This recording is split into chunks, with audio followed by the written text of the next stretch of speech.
Hi, everybody. Welcome back to Getting Cozy with the Cosmos. I am your host, Sarah Paasch, astrologer and coach.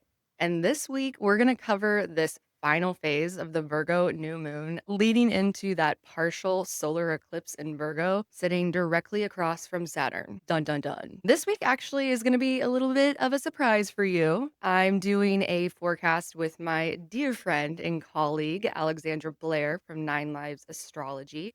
She's joining me today, so we're going to get to talk in conversation about this week's transits and then also another little bonus fun surprise. After you check this episode out, you have to go to her channel because we also did a little horoscope overview for each rising sign and we labeled them Suck It Up horoscopes. There's a lot of Saturn energy in this week and especially baked into the eclipse and the next lunar cycle. So, really, it's a good time for you to go ahead and get cozy and get honest with what it is that we are going to need to do and handle as we go forward. So, with that, we'll go ahead, we'll bring Alexandra in and we'll start talking all things cosmos. Hi, welcome, Alexandra, to Getting Cozy with the Cosmos. I'm so happy to have you here. Hello. I'm so excited to be here. It's going to be so fun to talk about how much stuff we have going on this week. It's actually pretty intense. This is one of the biggest, most active, I think, astrology weeks of the year. You and I have been looking at this for since this time last year when we prepared our year ahead. So I'm excited to be here.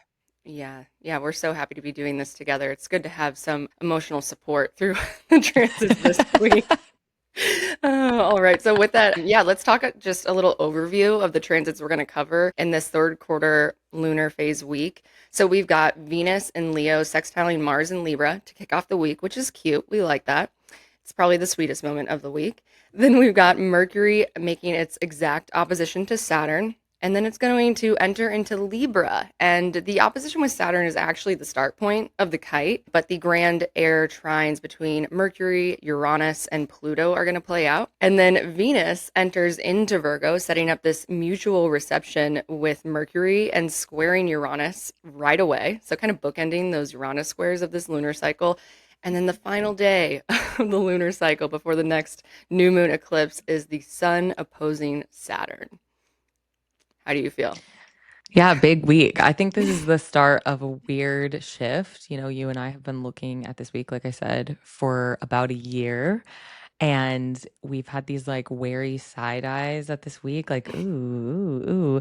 Especially because, right after the eclipse, the sun moves into the sign of its fall in Libra and Mars moves into Scorpio. And so things just get really, they have the potential to get really dark and underground right after that. I think Mercury is kind of playing the messenger, playing the herald in this moment. And so this looks like the moment where we get some messaging about whether things are going to get dark for us right here or not. And it's interesting to see this Virgo eclipse situation because I think the Pisces eclipse was kind of nice compared to the other Pisces eclipses, even though Saturn was in its spooky little spot. This Yeah. feels like it might be tough. Hmm. Yeah. Like just being really real about this is a week of getting real. And there is like so much crossover and overlap, right? Because Saturn's now in Pisces, so we're still activating that Pisces Aries liminal space between.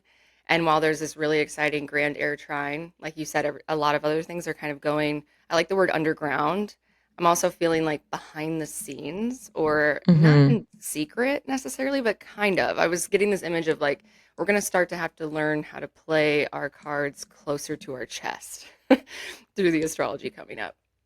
Yeah, I think with that Venus Mars sextile, we had talked about this idea that maybe there are like some secret negotiations or secret conversations happening in places we can't necessarily see into, like different social conversations happening, might be for your benefit, might be sort of like some social politicking going on behind the scenes, especially with that Mars in Venus ruled Libra receiving the Venusian sextile from the ruler. Mhm.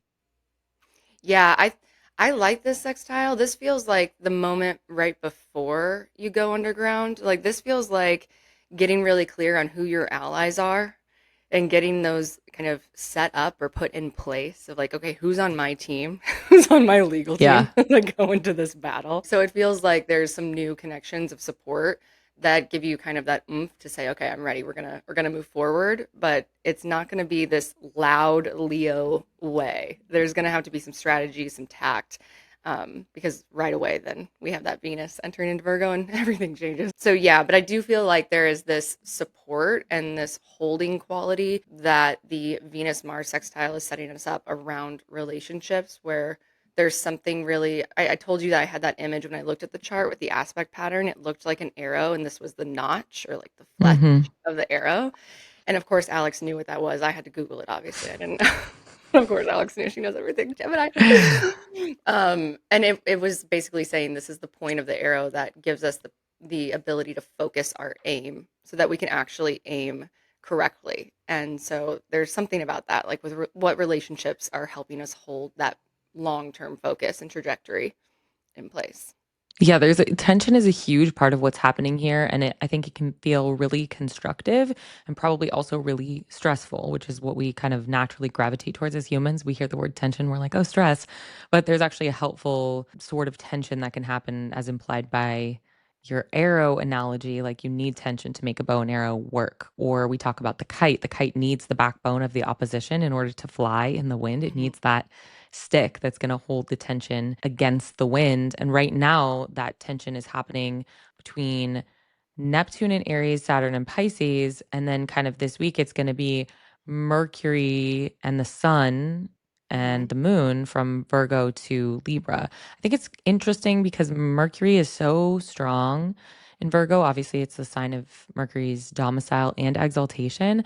But Mercury, when it moves into Libra, it's got this dignity and this mutual reception with Venus, which will be in Mercury's sign of Virgo, but that's her fall. So it's kind of an interesting situation of dignity where I don't think that dignity makes Venus more comfortable, but I think it makes Yeah. her more empowered to accomplish her agenda and to like advocate for her legislature over there. Yeah, I love that quote that you had when we were looking at this Venus and Virgo in that mutual reception. It's helpful, but not necessarily enjoyable. And I That's was how I kind of feel about her there. yeah, yeah. Like I think that it's going to be helpful. We kind of jumped ahead, but on Wednesday, September 17th, that's when Mercury is going to be opposing Saturn in Pisces, kind of opening that kite that we've been talking about. And then on Thursday, the 18th, Mercury is going to enter into Libra, opening that grand air trine in kite formation. And on Friday, September 19th, that's when we have the moon with Venus entering into Virgo. And so I was also feeling this image of Venus being the part of us that needs to put our feelings aside. Like we have to be able to put our feelings and desires of the moment aside right now so that we can play smarter strategy with these helpful alliances that we have. Like we've got somebody who's got all the resources to help us out, Mercury, but we have to be willing to do the rational thing and not the thing that feels good or it's enjoyable, like you said. Yeah, totally. I think we also talked about that as Venus is doing Mercury a favor, but she's hating it because she's having to do like Mercury's version of the favor, where it's like spreadsheet bound. And she's like, I don't know. I really wanted to handwrite it on beautiful parchment paper. It's like, no, get on my dirty old IBM laptop and make a spreadsheet. Yeah. And I do think there's something like when thinking and talking about this Virgo Pisces eclipse cycle and just Virgo Pisces axis generally, like the concept of service comes up so often and people pleasing. These are things everybody's been talking about these eclipses, but it is of an extra special amount of focus and prominence with Venus in Virgo because that's what she's doing there is she's just not at all used to those Venusian smooth social interactions. It's like true negation of Venusian gifts in Virgo in service of some other thing. In this case, it's Mercury's agenda, and they kind of are cooperating together once Mercury goes into Libra. So I actually think that's pretty helpful.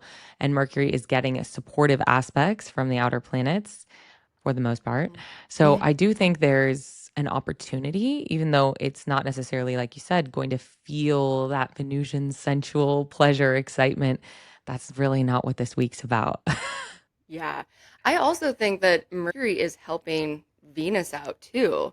She's just got to handle the fact that the way she's being helped or the way she's being guided and resourced, first of all, this conversation needs to be kind of behind the scenes or kept secret. Like that's how the cards closer to your chest kind of thing.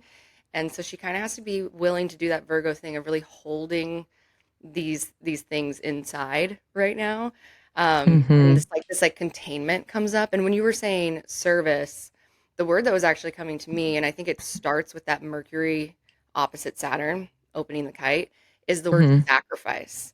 And I feel like there is this clarity that comes around what it is that we are going to have to sacrifice, whether that's our feelings of enjoyment in the moment, but there's also maybe this quality of clarity and honesty around time, like the timeline of the actual transitions from maybe that old Pisces, era or life or the endings, and then stepping into the future and these new, maybe exciting ventures or plans.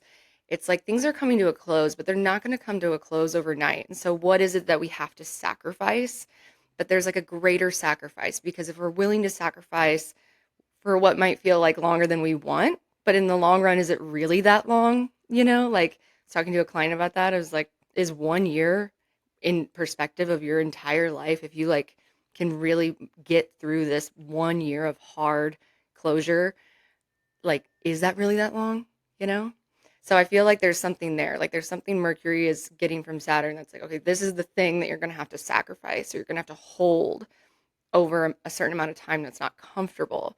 But then if you like do live in honor of that sacrifice, then you get those grand air trines like still propelling you forward. There's just such a juxtaposition there of like moving forward really fast and then also something's holding you, you know? Yeah. Oh, that's beautiful. I think there's back to the Venusian piece and what you're saying, this concept of sacrifice. I think there's also a concept of discomfort around growth. So, Mm, thinking a little bit about it from that perspective, some of that sacrifice feeling that you're talking about, what's the cost of a year in the span of your whole life is like doing some of these uncomfortable things that you know you have to do to achieve the growth you want to have. Like earlier this year, we talked about mirror work for both of us. Is like that is a sacrifice, right? Like it's brutal to sit there and do it, but you know immediately it's going to benefit you. So I think a lot about some of those Venusian things here where we have kind of like an imperiled Venus, asking yourself those questions that feel like sacrifices just to ask them, like how is anyone going to love me if I don't love myself, is a important question to be asking yourself this week. Or like how can I expect anyone to respect me if I'm not respecting myself and showing them that that's how I want to be treated. I think also there's something going on around that social posturing that we talked about where people I think are more willing to suffer in silence or to continue like feeling this echo chamber of shame that they live in mm, all by their lonesome. It feels like a cost to like invest in a friend and say, "Hey, I'm actually really suffering. Can you help me?" But mhm, in the same vein as you're saying, like, "Hey, what's 1 year of your life?" It's like, "Hey, what's that one hard conversation?" If on the other side of that mm. hard conversation, you're going to have the kind of support that you actually need to get through the thing you're suffering through. Yeah. Oh, I love that. That's really good. I think that brings in the whole Pisces Virgo axis too of not having to self-sacrifice and like buy into this misunderstanding that we have to do it all ourselves or that it's like, just us who have to sacrifice everything to make it work for everybody. I think there's something too that is really helpful, even though it's hard around the Saturn opposition, that's giving us this window into a really clear picture of our why. Like there's some sort of like Pisces spiritual, not awakening, like that's not the right word, but do you know what I'm talking about? Where you're just like Yeah. dropped in and you're shown really clearly, like this is the intention that you need to carry with you forward. This is what you have to remember and anchor because otherwise you're going to just get carried off by all these waves, you know? Yeah, I think there's something there about courage with the sun in Virgo in this solar eclipse. Is like the sun is there giving you an unflinching sort of courage from a Virgo, right? It's got that sort of like directorial prowess. Like I was recently on the Nightlight channel doing a spot about dignity in Virgo, and we talked about some different Virgo film directors and thinking about it from that perspective, creative directors, art directors, think about that Virgo eye and then the Mm, solar courage. It's like the sun is there as an ally even Mm. amid all of this, and the sun is implicated in that kite already because of the sun's range of engagement. So it's kind of like there really is a sort of courage there, but it's going to require at least the sacrifice of being honest with yourself and maybe facing some really hard truths about yourself. I think that's kind of one of the more optimistic things about what's going on that we're definitely going to touch on in our Suck It Up horoscopes, because it's almost like if you are willing to take that leap and get a little bit uncomfortable, there's a real growth edge on the other side of that.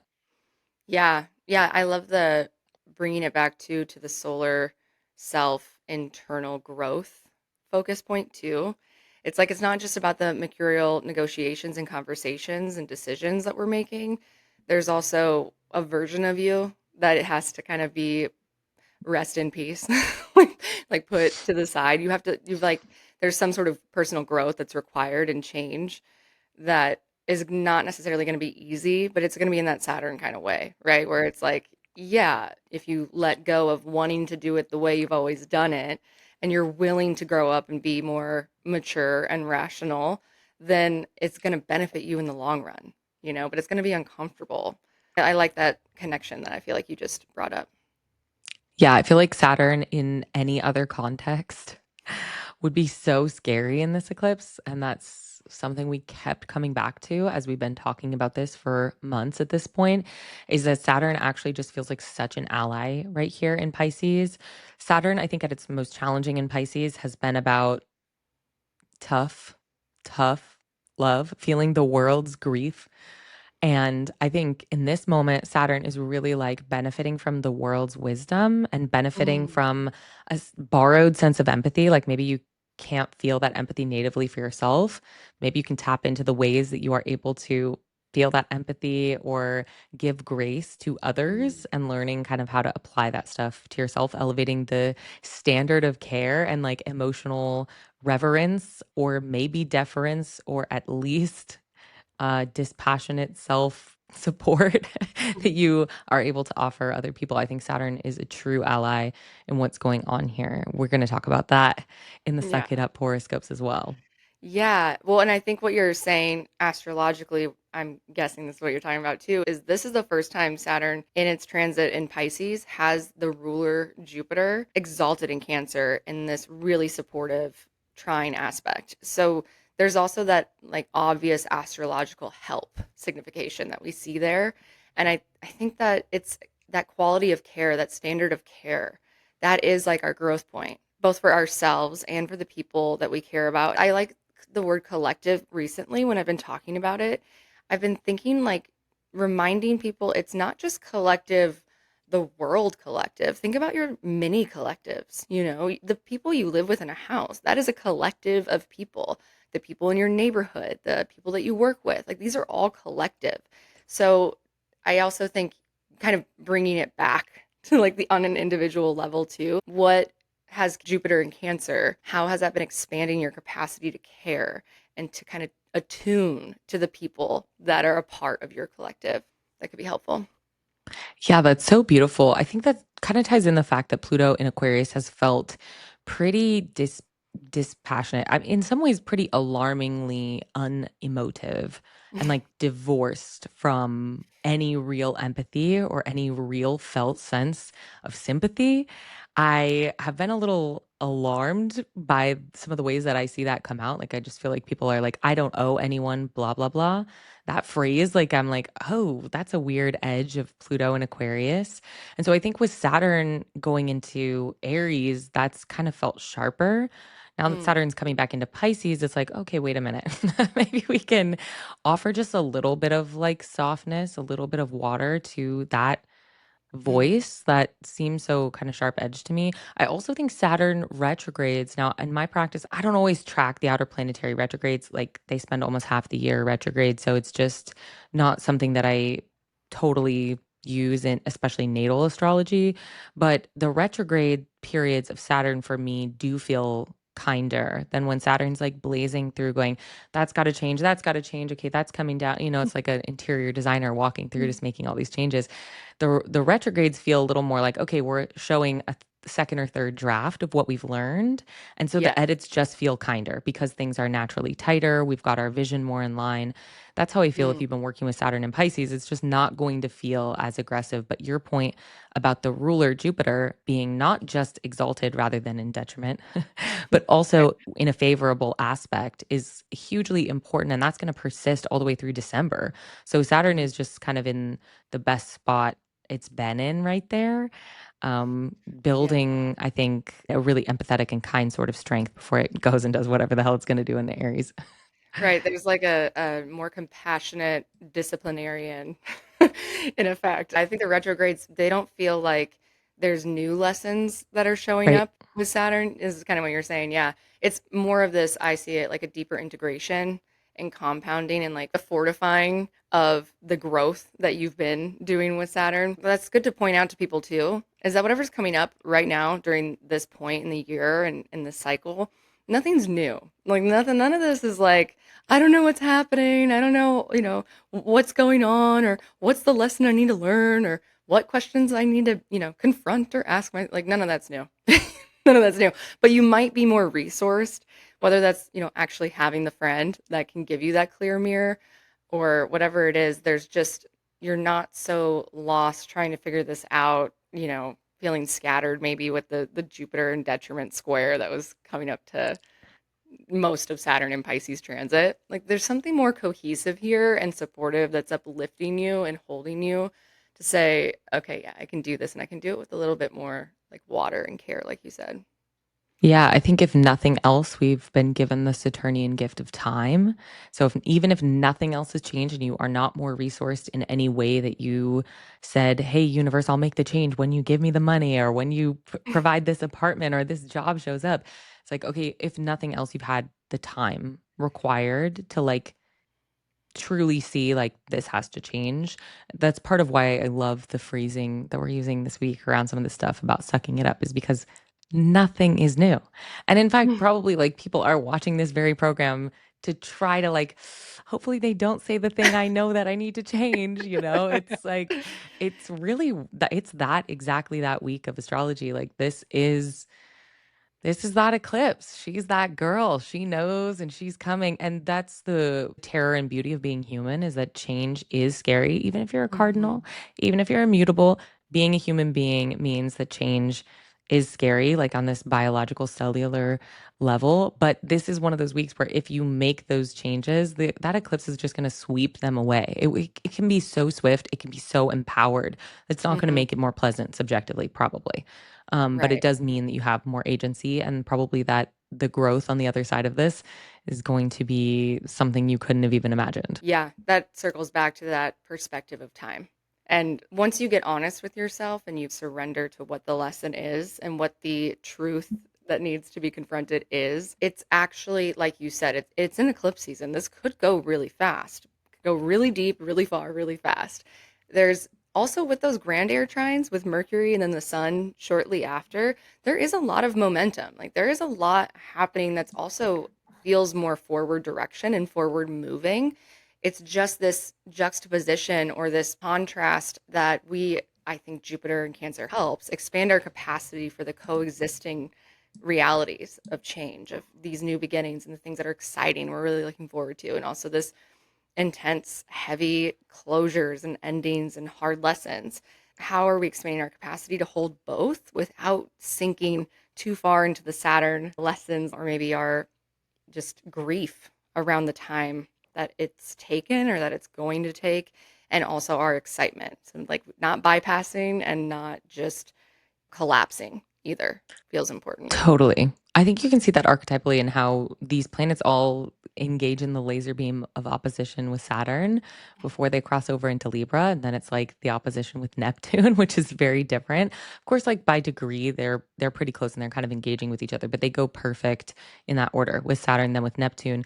And once they're in Libra, the air trine's perfect too. So it's like you've got Pluto whispering, like, make the long term changes, like, think about how this is going to feel in 20 years. And you've got Uranus saying, do it right now. Like, here's some lightning bolts of inspiration. And then Hmm. Neptune is providing probably a possibly zealous or unhelpful amount of optimism that's like pulling you out in a way. So there's a lot going on that could carry you away, I think, in a pretty helpful way. Usually, Mm, the people who hear me say that stuff and then they're like, is this going to be unhelpful? It's usually not you. So if you're thinking, am I being overly optimistic? That is probably not your, you're probably not the person we're talking to. But yeah. it's a real wave that carries us away once things start going into Libra, into those air trines. Yeah, actually, now that you're saying that, it's reminding me of we talked about how in July there was this window that was really important to pay attention to where right after Saturn stationed retrograde, it got into its closest proximity of engagement to that conjunction with Neptune. And there was like this July 2 week. 12th through 22nd. Okay, thank you. I need to remember the dates. But that window, that might be something for people to look back to right now because what was happening that was this preview of what's going to happen when the conjunction actually goes exact in February 2026. And it feels like this moment, this like crossover moment with Mercury and the Sun opposing on those Pisces Aries lines is showing what the transition timeline is going to be from where you are to getting to there, kind of tethering back into the preview from July. Do you sense that at Yeah. all? Does that? Yeah. Oh, absolutely. And I think this is like a real full moon moment for what was happening across Aries, Pisces with the Mercury and Venus retrogrades and the Mm, eclipses in March and Saturn, Neptune. So it's like we're in a weird spot where things are tying together. I think when a lot of people hear about that, they're like, expect to see clear events, but it's more so like probably these word clouds have been coming up. So if you think the word cloud that would explain your March is tethered in some way to the word cloud that would explain July 12th through 22. And somehow that's mm, also tethered to what's going on here. And there might be some like narrative series of breadcrumbs or plot points that you can follow, but it's going to extend forward through Saturn and Neptune's conjunction in February, and then those eclipses in Aquarius and Leo. So it's just like a mm. lot. It's like a impressionist painting of little breadcrumbs from the universe that are going on, painting us a little picture that is probably going to look really clear when we look back on it in 2033. Oh, yeah. That I also just want to point out, I love that you said the full moon moment for the Mercury Venus retrogrades that were happening right around the last eclipses on that Hmm. axis. Because the thing about a full moon in a cycle of time, this is not the end of the cycle. This is the midpoint of the cycle. This is the Right. biggest turning point from the waxing or the growing phase and that clarity and awareness. Now we move into the phase of integrating it and bringing it down into earth, into our bodies, and like into practical reality. So I like that too, like that specific nuance of that full moon reference that you used, because it's like this moment is not the end, but it is a very significant turning point. I just wanted to Yes, make I that. use that just for you. Thank you. I Oh, was she like, knows. Sarah's gonna love this. She knows I love those lunar cycle references. I think we did so good covering all of that kite tension and the access of transition, the space between that we've been talking about. I want to jump into Saturday. So, the final day of this lunar cycle, this Virgo new moon on Saturday, September 20th, we're going to have both Venus and Virgo squaring Uranus in Gemini. And on that same day, the sun in Virgo is going to make that exact opposition to Saturn in Pisces at the same time that the moon is leading up to this next new moon cycle, the partial solar eclipse. So this is like our final day, our final hours of how the cycle's ending. And I like that they're happening together because the way I was thinking about Venus and Virgo squaring Uranus is I was like, Venus just wants to separate. Venus just wants to do it and do it now. Venus wants to just move on. She wants to make that Virgo cutting decision of I'm done. This I'm going to edit this out. And there's something about her having to learn how to contain that extreme rebellious desire to just break free and having to harness that clarity and discernment and use that Sun Saturn opposition to be more mature about not wasting the resource of the mutual reception to Mercury in Libra by doing something off script that Mercury's like, don't say that now, don't do that yet. Like, there's some other way that Venus has to be able to find that freedom, but there has to be a mature way to do it. And I was almost thinking of Venus is in Virgo holding all these receipts. Like she has all the Virgo receipts of everything. And she's like, I have the receipts. I don't have to wait. I can just do it now. And it's this moment astrologically on Saturday is like, actually, what you need to do is release the receipts. If you really want to feel free and you really want to set yourself up to actually move forward, you have to release the receipts. Like, go burn those fucking receipts. why are you, why do you need, who are you proving with those receipts? Can you just hold Yeah. the knowing? Can you embody the confidence that you're clear, you know? Totally. I was thinking receipts too, slightly different, but similar vibe where it's like you get on a plane and you have your expense report like spreadsheet downloaded offline. You're like, I'm going to get on this plane. I'm going to manage all my expenses from the last month. But you just started watching a really good show on Netflix and you're like, ooh, maybe I'm going to watch this on the plane instead. But you don't get Wi Fi. So it's like, okay, the only thing I can do is do these Mm. expense reports. So you're sitting there and then you're kind of like, maybe I should talk to my neighbor. Maybe I'll listen to some music, because you're just trying to put off what you have to do. But it's like if you just filled out the expense reports, you're going to get reimbursed $600, but you are Mm. putting this work off. I think it's pretty interesting in the scheme of things. Like, yeah, Venus is getting a square from Uranus. Venus is squaring back. A square from a benefic, typically considered a good thing. Venus is in a mixed spot, right? Like not happy in Virgo, but being dignified by that mutual reception. It does dignify. I've seen that a lot. I think it's interesting archetypally that the sun hits Saturn, on Saturn's day on the 20th, and then moves into that new moon on Sunday. It just feels like what we mentioned before is coming back up. There is courage, there is a solar flare, there is solar strength here, but it's through the gauntlet of Saturn. Saturn is like giving us some messaging that needs to happen first. And the strength of your solar right here and what you choose to do with your sun in Virgo, I think determines a lot about where you go when that sun enters the sign of its fall in Libra. Mm. And Sarah and I have debated hotly whether a trine from Pluto and a trine from Uranus like feels benefic or not. I think we're all going to find that out in real time and it's going to Mm. depend immensely on your own personal astrology, but I think a lot of it also depends on how you handle this weekend. Like if you 1000%. can if you can wake up and put on your big person pants and you can make a courageous little choice that might feel really scary to do that mirror work or to do that, breakup call or whatever it is that you've got going on, you Mhm. might be ending the weekend feeling a lot more empowered in your solar. Yeah, this is reminding me of the Saturn and Aries workshop that we did, which it's if you missed that, it's still available on my website. You can check it out. But we talked a lot about the archetype of Saturn and Saturn transits and how to work with Saturn. And this is about really acknowledging your choice, taking very clear accountability for the fact that whatever does happen, whatever goes down, and however long term implications reflect that, knowing that what you do now and how you choose and show up now, you are actually the one who is empowered to direct that future trajectory. You know what I mean? Like, make the hard choice, babe. You know what it is. Right. And I think it's beautiful actually that this, again, it's a full moon moment from the sun and Saturn in their synodic cycle. So when they come back and meet again, the sun is exalted and Saturn is in fall. Mhm. So there's something that could really build strength here if you can pass through this little test from Saturn Saturn, this 10. little opposition.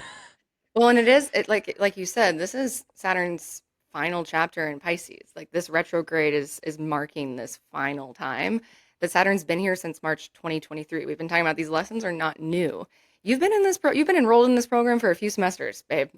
like, but this is kind of that final exam moment or the prep work that's required so that when you show up, are you just going to feel really anxious and overwhelmed when you sit at that exam? Or are you going to be like relaxed in your body and in your knowing and your wisdom of what you've lived through as part of that testing or prepping period that we've had since March 2023. Beautiful. If you're still here, if you're enjoying this show, go ahead, give that video a like. You can subscribe to the channel, turn notifications on. That way you won't miss when that next episode comes out for that partial solar eclipse. And we're going to go ahead and just get our final thoughts for this episode, for this third quarter, last lunar phase before going into the final eclipse. What do you think, Alex? What are like your final thoughts on this week, final takeaways, or maybe final suck it up? suggestions. motivational statements. Motivational suck it up Yeah, I statements. mean, listen, these things come for everyone, and we sit here and we catastrophize and we get scared about doing the work. It's never as hard as it sounds. It's very rarely as hard as it sounds. Getting started is the worst part of any of it. I think there's a lot of energy here that we have shown that this is not something that you are even having to start. You can walk into something, a wave that's already in motion, that's been in motion since March 2023. But I think that there's a lot of really exciting growth edge places to hide out in this week, whether it's the Venus Uranus square, whether it is that Saturn opposition and you're going to like fearlessly ride the solar wave over into Libra, whether it's those sort of like social conversations we talked about with the Venus Mars sextile. There's enough going on this week that it doesn't look like it's going to brutalize us. So, in my mind, these kind of feel like those exciting weeks where we can actually accomplish some of the Saturnian life's work that is on our plate. So for me, that's kind of like what is the most exciting here. Now, everybody has a Virgo part of your chart. So whether or not you're a Virgo, take a think about what house Virgo rules. And if nothing else, go check out those Suck It Up horoscopes on my channel and see Sarah and I will tell you where you're going to have that little growth edge or to suck it up. Suck it up moment from Saturn. Yeah, you can tell the way that we talk about Saturn. We're obviously Saturn girlies. Strong Saturns in our Big chart. fans. Big fans. And I'm glad that you pointed that out. Fear mongering. I mean, we catastrophize, or even being an astrologer, I've had to check myself a couple of times where I'm like, transits Yeah. never play out like that. Like the hard transits are never that crazy, usually. But this one feels like it can just be very rewarding in the long term.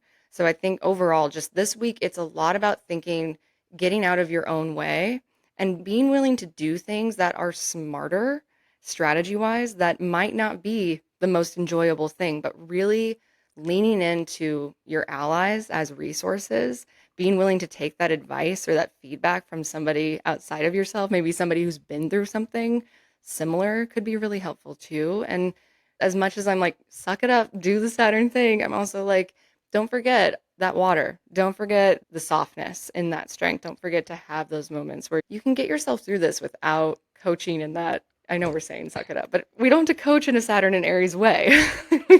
we can coach ourselves through this maybe with a little bit more tenderness and compassion and just holding that perspective of the long-term intention of why it matters to show up right now. So everything's happening for you, not to you, and you have everything you need to show up and pass this exam. Everyone's so well prepared if they're just willing to check their notes. Oh, that's such a good analogy. Alexandra, thank you so much for coming tonight. This is so fun. I felt so cozy in our conversation about the cosmos. I hope you enjoyed your time. I really enjoyed my time on your show. I can't wait till the day I can grace your couch with my butt and we can chat it out in person. So thank you for having me. Is there anything that you want to share with my audience? Anything you've got going on, or how can they find you, besides your podcast? Tell them all the things. You know what I've got going on is a mentorship program with your very dear host, Sarah Paasch. We are doing an 8-week mentorship program called Living Chartwork, where we're doing really in depth natal context work. It's going to be so fun. I think we are at waitlist only at this point, which is really exciting, and we're really proud of that. So definitely check that out. Join the waitlist. You can find me on YouTube every Monday at the number 9 Lives Astrology. I'm also 9livesastrology.com and 9livesastrology on Instagram. That's where you can find me. Thanks for having me, Sarah. Yeah, and just so you guys know, her weekly podcast, it's so fun because Alex's brain works in such incredible Gemini ways. The things that you pull from the archetypal collective field, she's such a no, seriously, you are like a master of so many trades. It's so Gemini. She brings in so many cool artists and historical references and mythologies into the way that you talk about the transits. And then she also gives a lot of practical things. Like I feel like every episode you talk about what you're doing this week with the transits, right? Yeah, yeah, it's true. I try to keep it like lived in just because that's how my brain goes. But Yeah. thank you for the compliments. But it's like it's lived in, but it's also pulling from these places that are so far and in these different ways. It's so cool. So yeah, definitely check her out and make sure that you've got your notifications turned on so that you won't miss next week's episode where we jump into that Virgo partial solar eclipse lunar cycle. Thank you, everybody. See you next week. Thank you.